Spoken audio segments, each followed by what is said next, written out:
Hello, and welcome to tonight's sleep story. Tonight's story is called Flowers of the Farm.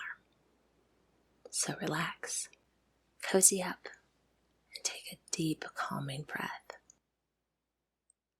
and let it out slowly.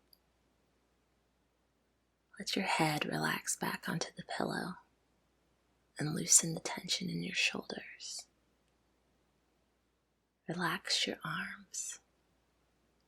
Remember you are safe and warm and ready to drift into a deep and peaceful slumber. Let's begin. I think that some of you have been with me at Willow Farm before today. When we were there, we went into the farmers' fields in the early spring and saw the men and horses at work with plows and harrows. A little later on, we saw some of the crops sown, such as barley and turnips. In summer, we were in the hay and cornfields, and later still, we saw the ricks being made. Today, we are at Willow Farm again, and I want to show you some of the flowers that grow there. I do not mean those which Mrs. Hammond, the farmer's wife, grows in her garden, pretty as they are. We will look rather at the wild flowers in the fields, the hedges, and by the roadside in the lane. No one sows their seed, nor takes care of them in any way, yet they grow and blossom year after year, and nearly all of them are beautiful. Before we begin to look at them, we must make sure that we quite understand just what a flower is. Even those of you who live in large towns and have perhaps never been in the country see flowers of some sort. I feel sure you see them in shop windows, and they are also often sold in the streets. You have seen wallflowers and daffodils in the spring, roses in the summer, violets in winter, as well as other kinds. You do not need to be told that these are flowers. What about the grass on lawns and in such places as Battersea Park and Hyde Park in London? Oh, you say, that is not a flower at all. That is just grass. Yes, it is, but the grass has a flower as well as the rosebush or a violet plant. It is only because the grass is kept cut short that you do not see its flower on a lawn. If grass is not cut or eaten by animals, it grows tall in spring. Then in May or June, you would see the flowers on tall, straight stems, which stand among the blades of grass. Many of these grass flowers are very beautiful, and we will look presently at some of them in one of the farmer's fields. Perhaps some of you have gardens or grass plots at your own homes. If you see some dandelions in the lawn or groundsel among the flowers or vegetables in the garden beds, you say, those weeds must be pulled up. You call the dandelion and the groundsel weeds, but they have flowers all the same. The dandelion is perhaps one of the most lovely yellow flowers that we have. They are weeds certainly in your lawn or garden beds, for they ought not be there. Weeds are plants in the wrong place. By and by in the farmer's fields, we shall see many pretty flowers which he calls weeds. We speak of the nettle as a weed, and do not usually admire it. Yet the nettle has a flower, as we shall see. Then what do you think of a tree having a flower? That is perhaps a new idea to you. Yet if you look at a horse chestnut tree in June, you will see at once the large spikes of beautiful white flowers with which it is covered. Apple trees have a beautiful pink or pink and white flower, and the almond tree bears a lovely pink flower. All other trees have flowers too, but they are often small. The flowers of the oak and the beech are small, but though you may not notice them, they are on the tree each spring. Almost all plants, including large trees, have flowers. They are flowering plants. Just a few plants have no flower. Ferns have none, nor have the mosses and the lichens which grow on walls and rocks and on the stems of trees. Fungi, too, such as the mushroom, have no flowers. Nearly all other plants have flowers. It is by the flower or blossom that a plant is reproduced. After the flower has faded comes the fruit and seed. the seed falls into the ground or is sown, and from it springs another plant. Without the flower, there would be no seed. You see that there are rather more flowers than you had thought. Still, while we are strolling in the fields and lanes at Willow Farm, we shall look most at what are generally called flowers. We shall look at comparatively smaller plants in which the flower or blossom is easily noticed because it is large, brightly colored, or sweet-scented. But while we are admiring a daisy or a dandelion in the spring, we must not forget that the great oak tree above it also has a flower of its own. We must remember that the oak tree is also a flowering plant. Chapter 2. In the Coppice. Outside the front door of Willow Farm is a broad, curving gravel drive, at the far end of which a white gate opens into the lane. On one side of this drive is a narrow strip of ground planted with flowers and shrubs, and close to the front door there is a patch of grass on which stands a large old mulberry tree. On the other side of the drive is a lawn. Beyond that are more flowers, and then the vegetable garden. Further still is a little wood or coppice of nut bushes. On this March morning, we shall find some wild flowers in this little wood. Between the vegetable garden and the wood is a low grassy bank. It is bright today with yellow primroses. The primrose always blossoms early here, for the bank is sunny and is sheltered from cold winds. I dare say most of you have seen a primrose before today. Each pale yellow blossom is made up of 5 petals, which are joined together, forming a tube or corolla. The petals are notched or indented on the outer edge. At the center of the blossom, where the petals meet, each petal is marked with a spot of darker yellow. Each flower grows alone on a long, slender stem. At the top of the stem is a kind of green tube, out of which the yellow blossom appears. The primrose blossoms have a scent, not strong, but very sweet and pleasant. At the further side of the coppice, where a hedge separates it from the little meadow called Home Close, are sweet violets. We catch their fragrant scent before we see them, for the tiny flowers are half hidden among broad green leaves. Each blossom has 5 petals of a dark purple color. There are white sweet violets too, but none are growing in our little wood today. At the base of the blossom, the part where it joins the stem, one of the petals has a little spur which points back towards the stem. The blossom is therefore said to be spurred. We may presently see other plants with spurred flowers.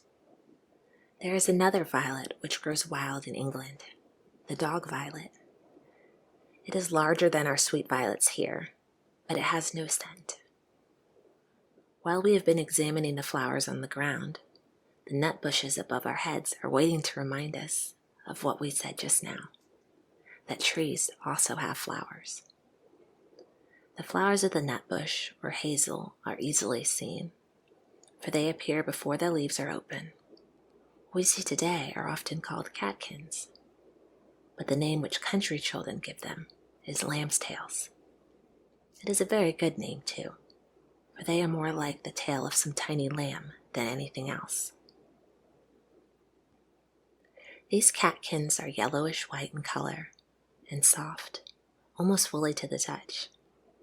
They hang in clusters from the hazel twigs, and in the strong March wind which blows today, they shake and flutter like the tails of lambs at play. Some of them leave a dusty powder on our fingers when we handle them. That is the pollen of the flower. It is not where these yellow catkins are dancing on the twigs today that the hazelnuts will appear in autumn. The nuts will grow on twigs where they are very small red flowers, something like tiny paintbrushes. These are the female flowers. They will be fertilized by the yellow pollen of the catkins and will produce the nuts. Chapter 3. Flowers on the Walls. Behind the narrow strip of ground with flowers and shrubs, on the other side of the drive, there is a low stone wall. A piece of lawn on which the mulberry tree stands has been cut away, and a flight of steps leads down to a little gate into the fold yard. This wall between the garden and the fold yard is very old and rough, not like the smooth brick walls you see in towns. The stones are of different shapes and sizes. The mortar has fallen out of it in many places, and here and there are holes and crevices. Yet it is a very beautiful old wall, for many things grow on it, mosses and grasses and other flowers too. On this May morning, we not only see, but also smell one of the flowers which grow upon the wall. It is a beautiful sweet-scented wallflower. It grows here and there along the top of the wall, and a few plants of it are even springing from the sides. Some of the plants are quite large, and their stems are tough. These have grown here for a long time. The wallflower is a perennial plant. Unless it is killed or torn up by the roots, it will live and grow for many years. Others are quite young and only a few inches high. These have grown from seeds dropped last autumn by the older plants. You very likely wonder how the wallflower or any other plant can grow upon the wall, for there is no earth to be seen, nothing but stones and crumbling mortar. But if we pull up one of the smaller plants, we shall find earth clinging to its roots. Dry, dusty earth has been blown upon the wall by the wind, and has lodged in chunks and holes. Dust and soil, too, were mixed with the mortar when the wall was built, and dead leaves falling on it and decaying have produced a little more. For decayed leaves make earth or soil. Wallflowers and other plants which grow on walls and rocks find very little soil sufficient for their needs. Most of the blossoms of the wallflowers upon this wall are of a golden yellow color and are very sweet. Some of the blossoms are, however, a darker yellow than others, and here and there are petals which are quite brown. If we look at the garden behind us, we shall see that Mrs. Hammond has several beds of wallflowers this year. It is a flower of which she is very fond. There are wallflowers of 2 different colors in her beds. One kind has bright golden blossoms, rather deep in color than any of those upon the wall, and the other has flowers that are a rich dark brown. These plants are sturdier and more bushy than those upon the wall, and there are more flowers on each plant. The flowers are finer too, and have a stronger scent. If Mrs. Hammond had wished, she could have sown seed to produce many different shades of brown and yellow wallflowers. She might also have had a purple wallflower, and even a wallflower of so pale a yellow as to be almost white. If you and I were clever gardeners and had plenty of time and patience, we could get purple or nearly white wallflowers from these yellow flowered plants upon the wall. It would perhaps take us many years, but we should succeed at last. This is how we should set about it. Suppose that we wish to have a wallflower nearly white. We should look carefully along the wall in spring when the blossoms are out until we found the very palest yellow blossom we could see. We should mark that plant. And then when the flower was over and the seed was ripe, we should collect the seed. Among the plants grown from this seed, we should choose again the plant that had the palest flowers, and should save the seed from that. We might have to go on doing this for 20 years or more, but in time we should have a wallflower so pale as to be almost white. Quite white, we should never get our wallflower, for no pure white flower can be obtained from a yellow one. However pale our wallflower might be, there would still be always just a tint of yellow or cream color in it. If, on the other hand, we wanted a purple or a very dark brown wallflower, We should save seed from those blossoms which were nearest to the color we wanted, dark brown or with a tinge of purple in them. We should sow seed from the darkest blossoms again and again, and at last we should get what we wish to have. Besides choosing seed from the lightest or darkest blossoms, we should tend our plants very carefully and well, giving them plenty of good rich soil. This would make them grow bushy and with many flowers, as we see them in Miss Hammond's garden beds. Many of our garden flowers have been produced in this way, by selecting and improving wild flowers. Of course, all flowers grow wild somewhere in England, but many more in foreign countries, where the air is warmer and the soil richer and better. The pansy is a little English wildflower with yellow, blue, and red petals. From this little flower, gardeners have produced large and beautiful pansies of many different colors and shades of colors: white, yellow, blue, and brown. This has been done very carefully by selection, just as we spoke of doing with the wallflowers. But if the large, single-colored pansies, of which I have told you, or Mrs. Hammond's dark brown wallflowers, were allowed to seed themselves, that is, were allowed to drop and sow their own seed year after year, do you know what would happen?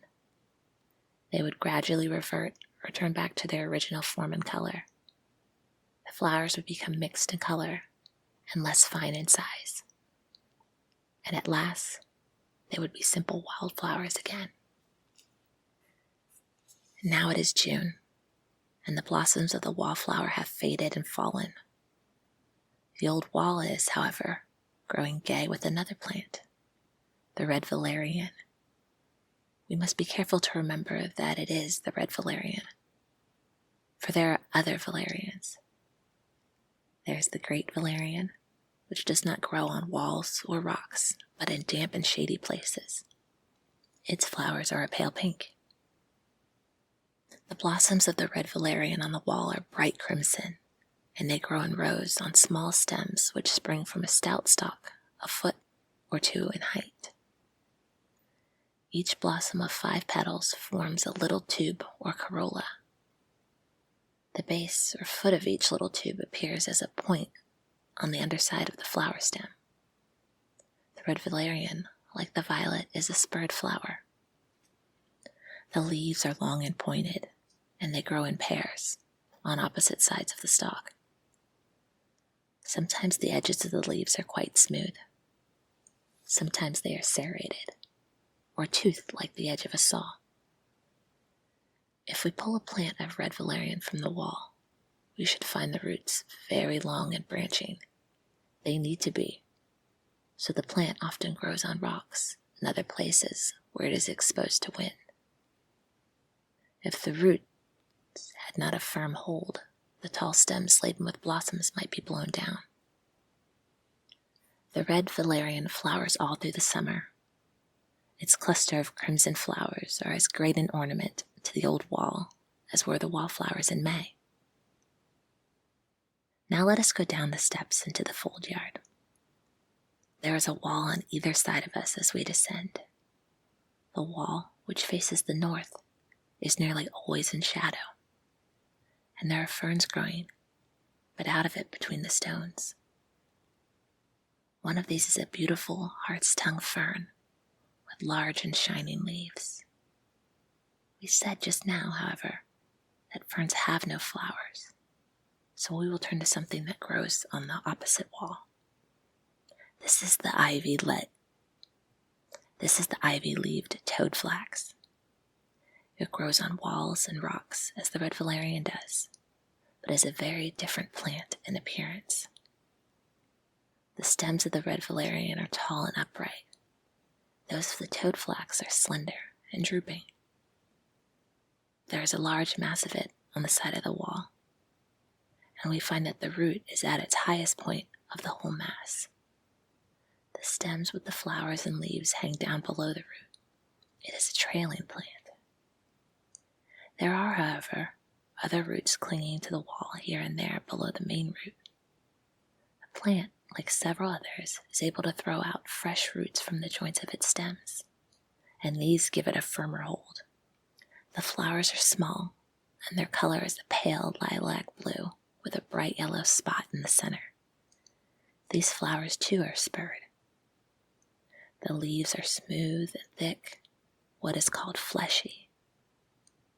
They are divided into 5 lobes or divisions and are not unlike an ivy leaf in shape. When we turn a leaf or 2 over, we see that the underside of some is dark purple. This little plant is usually said to prefer a damp situation and to blossom from May till October.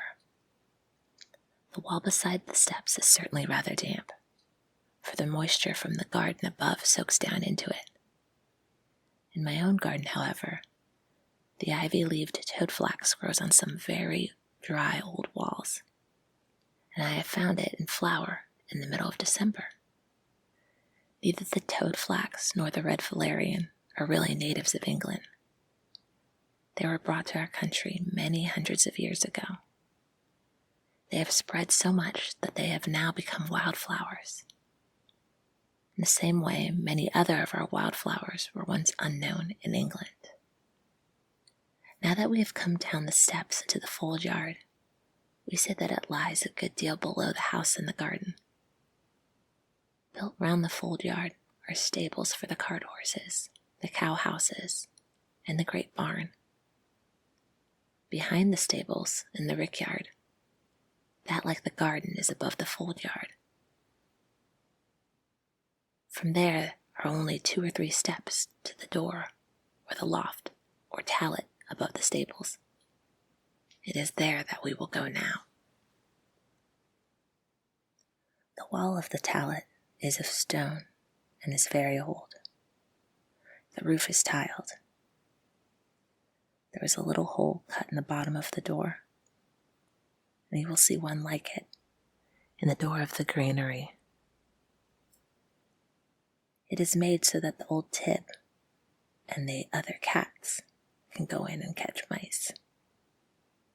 Growing between the stones of the wall, just by the tallet door, is the plant I want to show you now. It is the stone crop. Some of the stems grow upright, while others are trailing. At the top of each upright stem is a cluster of bright yellow flowers. Some of these are fully open, and we see that each blossom has 5 pointed petals. The trailing stems have no flowers at all. They are barren, but the leaves on the barren stems are much more numerous and closer together than those on the upright flowering stems. These leaves are very curious. They are not flat like the leaves of the red valerian, the toadflax, and most other flowers.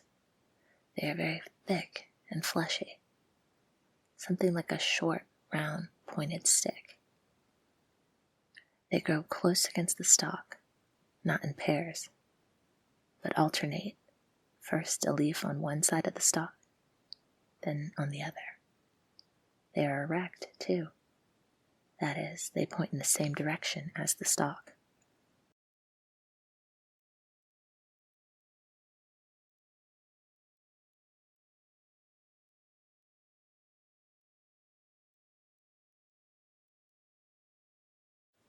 On the barren stems, the leaves grow so closely that they quite cover the stalk. They have a hot, sharp taste, and the plant is sometimes called wall pepper. The roots are very thin and can spread easily through the narrow cracks of the wall. We will see one more plant of the walls before we look for flowers elsewhere. Our next plant is not very common at Willow Farm. Still, I know where to look for it. Built against one side of the big barn in the fold yard is a little lean-to shed. Often there are calves on it, but just now we are more interested in something that is on the roof. Standing close to the wall of the shed is a cattle crib, a kind of big square box or trough on legs, in which hay or chaff is put for the cattle. The shed is not very high, and by standing in the crib, we can scramble onto the roof. Here is the plant we want to see. It is the house leek, of which a clump is growing between the tiles. Almost flat on the tiles is a dense mass of large, green, fleshy leaves.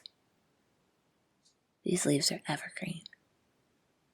They do not die and fall off in the winter, for this cluster of leaves rise straight, thick stems, nearly a foot high. The stems are thickly covered with erect leaves, which grow smaller towards the top of the stem. At the top of the stem is a cluster of very handsome rosy red flowers.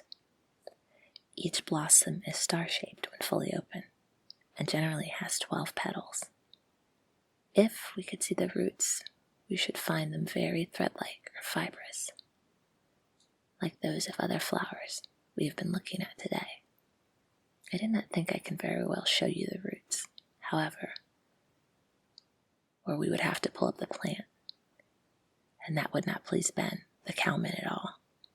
There is a belief in country places that it is bad luck to disturb the house leek, that someone in the house on which it grows is sure to die soon afterwards. Certainly the plant is not growing on a house here, only on the calves' cot. Still, if any misfortune should happen to the calves, we might be blamed by Ben.